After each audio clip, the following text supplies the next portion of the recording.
E acabou de acontecer lá em Nova York a primeira audiência do caso Maduro, né? O Maduro está sendo acusado de tráfico de drogas e mais um monte de crimes. A gente já falou um pouco sobre o caso dele aqui, falei também lá no Mundo em Revolução sobre isso. A grande expectativa para a gente aqui no Brasil é se o Maduro vai fazer algum tipo de delação premiada ou algum tipo de acordo. Tudo indica que ele pode fazer, mas ainda não fez, tá? Ainda não há acordo com a promotoria. Por que eu digo isso? Porque nessa audiência ele se declarou inocente. Se ele tivesse já feito um acordo de delação premiada com a promotoria, é possível que ele se declarasse culpado.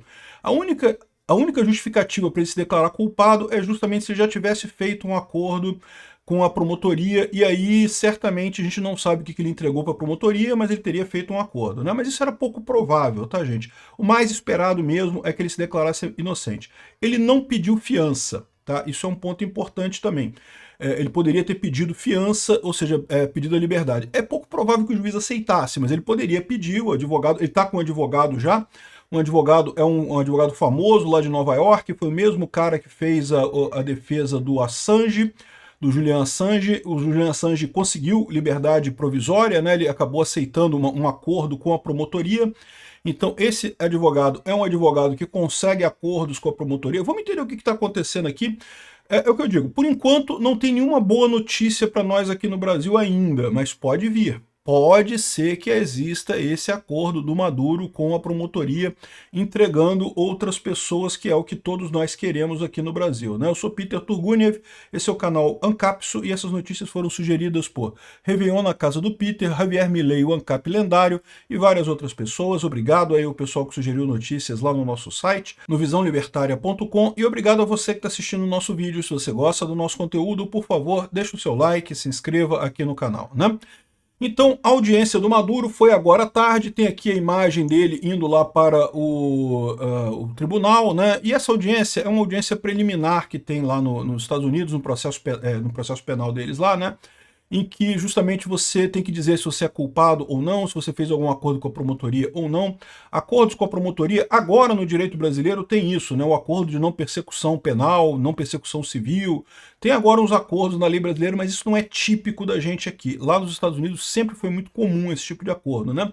E geralmente, quando a pessoa já faz um acordo com a promotoria, ela já se diz culpada, é uma premissa básica desse acordo, mas ela pega uma pena leve porque ela está entregando para a promotoria alguma coisa que é de interesse da promotoria, ou comparsas, ou informações, enfim, ou dinheiro, pode entregar um monte de coisa para, né, diminuir a pena e resolver o problema, né? Então, não foi o caso, mas não quer dizer que não possa acontecer ao longo do processo, tá? Esse aqui foi só o iniciozinho do processo, né? Audiências na justiça americana não são gravadas, tá? Não, é proibido câmera em tribunal lá nos Estados Unidos, então a gente não sabe exatamente como é que foi a coisa. O pessoal conta aqui que o Maduro chegou lá, foi perguntado se ele se declarava culpado ou inocente. Ele já está com o advogado dele é esse cara aqui, o advogado Barry Pollock, assumiu a defesa do presidente da Venezuela, o Nicolás Maduro, nesse ataque americano, né? Ou seja, o Pollock foi responsável pela defesa do Julian Assange, um jornalista conhecido por divulgar documentos sigilosos do governo americano. O advogado conseguiu a liberdade do Assange após firmar um acordo judicial, ou seja, o Assange ele pegou uma pena menor, ele se declarou culpado de um crime menor e entregou todo mundo que ajudou ele nesse processo de conseguir informação. Para o governo americano isso foi muito mais útil, porque não adianta nada manter o cara preso, o cara já está em desgraça, né? Mas agora ele entregou as coisas todas lá ao pessoal que ajudou ele a vazar informações lá no governo americano. Então esse foi o acordo do Julian Assange, né? A esposa, a Cília Rodrigues, contratou um outro advogado, o Mark E. Donnelly, para cuidar da defesa dela. Ele é também um especialista em crimes fiscais.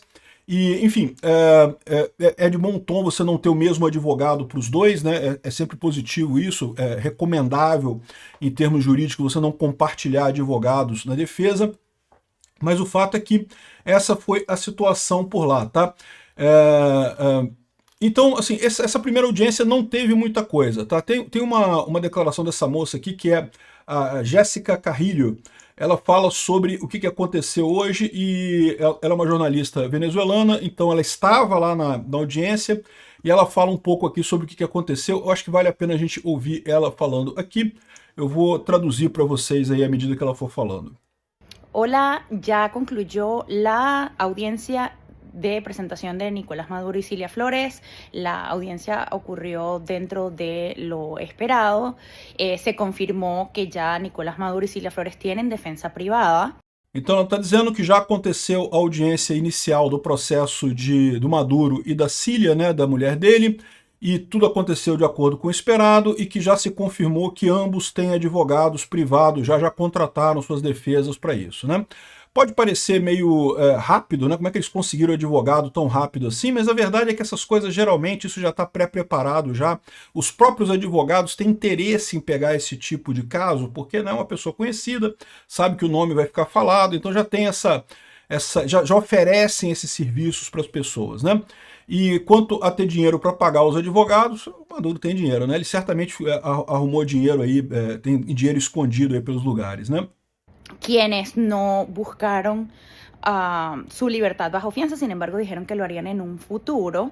Eles não pediram a liberdade sob fiança. Lá nos Estados Unidos você pode pedir a liberdade provisória com fiança, mas eles disseram que fariam em breve. Por que eles não pediram a liberdade sob fiança? Provavelmente porque eles não têm dinheiro imediatamente para pagar essa fiança, e também porque seria pouco provável que o juiz aceitasse. Então eles preferiram deixar isso mais para frente, né? Ou seja, eles podem pedir mais adiante a liberdade sob fiança. Como é que funciona a fiança lá nos Estados Unidos nesse caso? Você pega um dinheiro, geralmente é um dinheiro grande, um dinheiro muito significativo, você deposita na conta do tribunal, e isso é a garantia de que você vai comparecer a todas as audiências. Então, você pode ir para casa, cumpre o papel equivalente à prisão preventiva aqui no Brasil. No Brasil, se você acha que o réu pode fugir, ou pode não ir nas audiências e coisa e tal, você faz a prisão preventiva dele. Lá nos Estados Unidos eles usam muito essa questão da fiança. Você bota um dinheiro lá, e esse dinheiro é a seguinte coisa: se você for em todas as audiências, não interessa se você for condenado ou absolvido, no final o dinheiro é devolvido para você. Então, ou seja, esse dinheiro é só para garantir que você não vai fugir, que você vai em todas as audiências, né? Então, geralmente é um valor alto, mas provavelmente o juiz, no caso do Maduro, não aceitaria. Por quê? Porque o Maduro tem um risco grande dele fugir e ir para países de onde ele não poderia voltar de forma alguma. Então é pouco provável que aceitasse a fiança, então eles nem tentaram pedir isso, o advogado nem tentou pedir isso, e talvez também não tivessem dinheiro para pagar a fiança, porque, de novo, fiança não é uma coisa barata.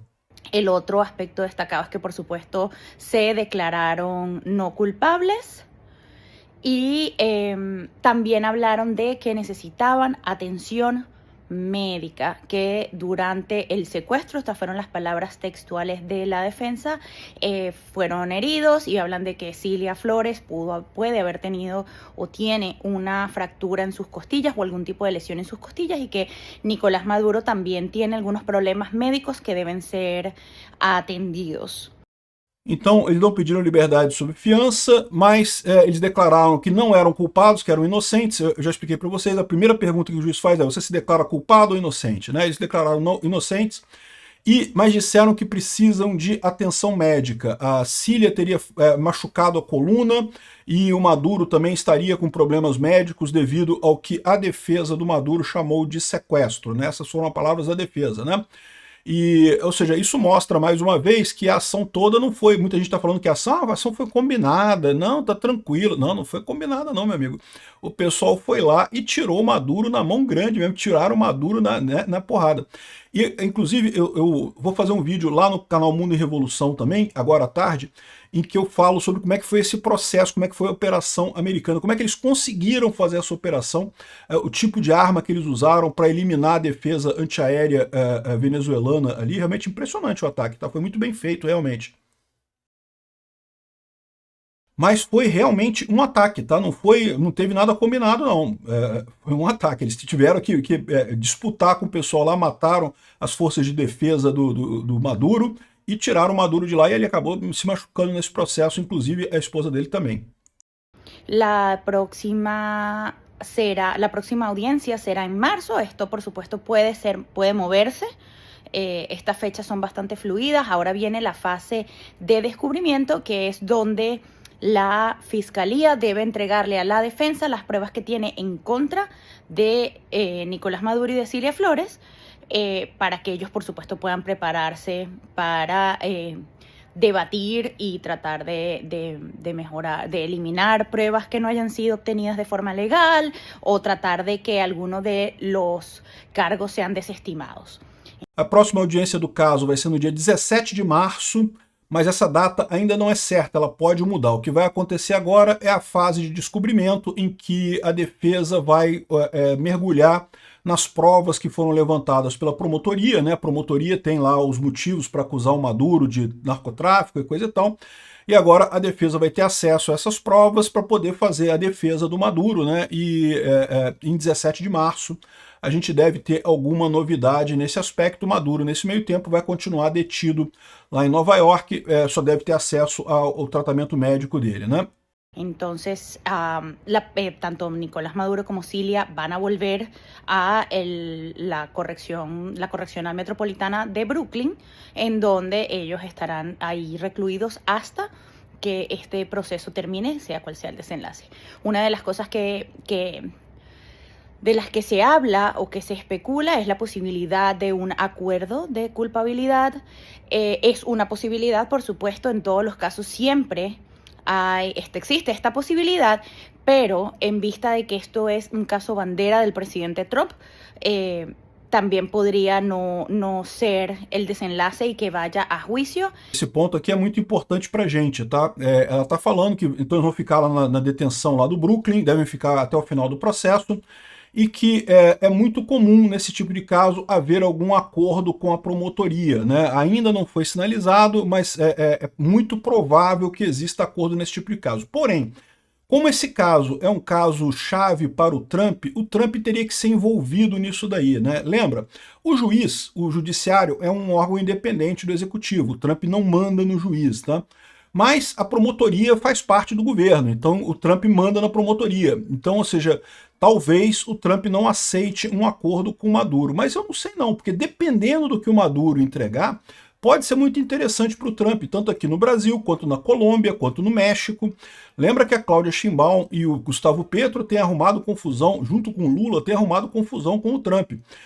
Diminuir um pouco a pena do Maduro. A verdade é que o Maduro já está fora, ou seja, ele vai cumprir um tempo de cadeia. Não vai haver um acordo em que ele saia amanhã da cadeia. Isso não vai existir.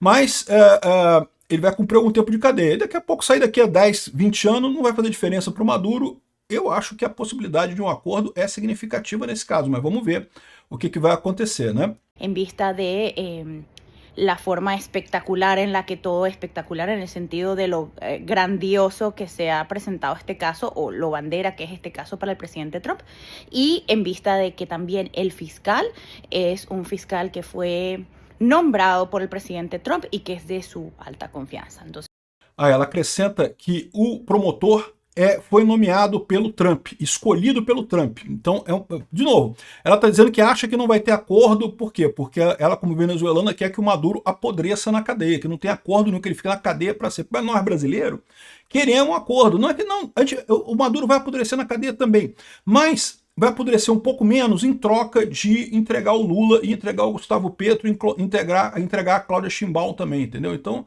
não sei o que vai acontecer aqui, mas eu acho que existe essa possibilidade. O promotor foi nomeado pelo Trump. É lógico que o Trump não nomeia o juiz é do judiciário, é isento. Aliás, a gente vai falar aqui, é um juiz de 92 anos de idade, é um cara muito emblemático, tem uma história muito emblemática e coisa e tal, e é muito conhecido, né? E ele foi nomeado por Bill Clinton no Distrito Sul de Nova York. Então, Distrito Sul de Nova York certamente é democrata o cara, mas isso não quer dizer nada, porque o Maduro já era acusado, inclusive, pelo Clinton, pelo Obama, pelo o Biden também, né? Ou seja, não tem moleza para o Maduro nessa questão lá nos Estados Unidos, né? Entonces, bueno, tendremos que estar atentos, la situación es fluida, podría no haber juicio. El tiempo para esto tampoco se sabe exactamente, hay casos que duran 2 años, hay casos que duran 1 año y medio y hay casos que duran 9 meses, 8 meses. Esto depende del juez. Este juez es un señor de 92 años, muy conocido en la corte, fue nombrado por el presidente Bill Clinton. Y es conocido como por estar en el medio, ni ser de los que va muy lento, ni ser de los que va muy rápido, pero sin embargo este caso, por el alto perfil que tiene, el juez podría por supuesto entender que debe ser movido con un poco más de rapidez. Estábamos a la expectativa todos e, bueno, les cuento lo que vaya viendo. Então ela falou que aí a gente não sabe então como é que vai ser esse processo, pode levar 2 anos, pode levar 1 ano e meio, pode levar 9 meses, o processo todo de julgamento, né? Depende um pouco do juiz. O juiz, esse em caso, é um que está no meio do caminho, não é nem muito rápido, nem muito lento. Tudo indica que seria, portanto, 1 ano e meio, alguma coisa assim, esse julgamento do Maduro, mas é um julgamento excepcional, então a gente não sabe como é que vai ser o andamento disso daí, vamos aguardar os próximos pontos, né? Bom, o que a gente sabe então é que eles já estão lá na justiça, já começaram o processo. A Suíça também bloqueou todos os bens do Maduro e de pessoas do seu círculo. Essa medida visa impedir a transferência de bens adquiridos ilegalmente, né? A Suíça, vocês sabem, é muito conhecida por ser o banco desse pessoal, então excelente notícia isso. E é isso daí, o Maduro continua lá na cadeia e eu acho que ele vai acabar confessando, vai acabar entregando o Lula sim, tá? Vamos ficar na expectativa aqui, vamos torcer. Obrigado por assistir nosso vídeo até o final, tem alguns links para você nos ajudar aí na tela e também na descrição desse vídeo. Contribua com o nosso projeto.